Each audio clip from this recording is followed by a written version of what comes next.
Dokumennya dia yang bicara tentang ekumenisme, lalu dia tuduh saya.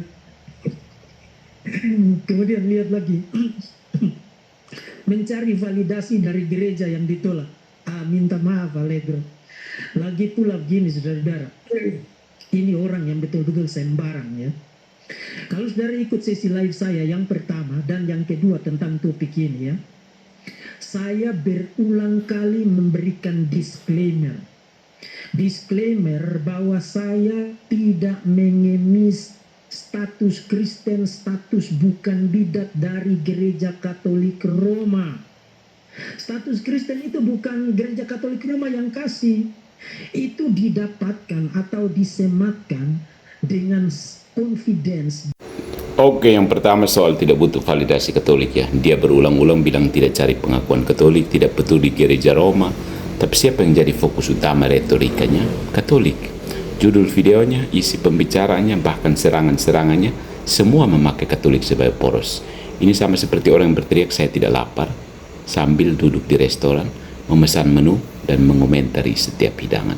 Kedua, soal tidak bicara ekumenisme. Katanya topik bukan ekumenisme, tapi dia justru mengutip Konsili Vatikan II dan dokumen Katolik untuk menguatkan argumennya. Dan di sini sebenarnya ada ironi, dia memakai sumber yang dia sebut ilusi untuk membuktikan dirinya benar.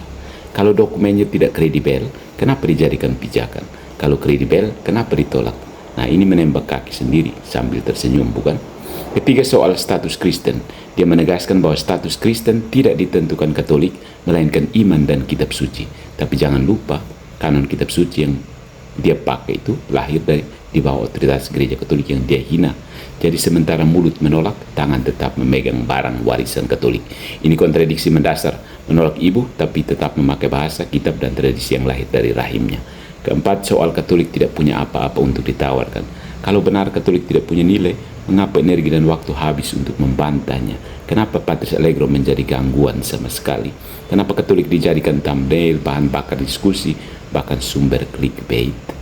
Pernyataan ini runtuh sendiri karena keberadaan kontennya justru membuktikan bahwa Katolik masih dianggap cukup penting untuk diserang. Yang kelima, soal akan melawan sampai Yesus datang.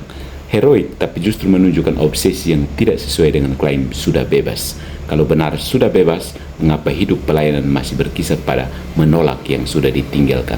Ini bukan kebebasan, ini pengikat baru yang lahir dari kebencian. Jadi sebenarnya Anda benci sekali dengan Patrice Allegro, ya.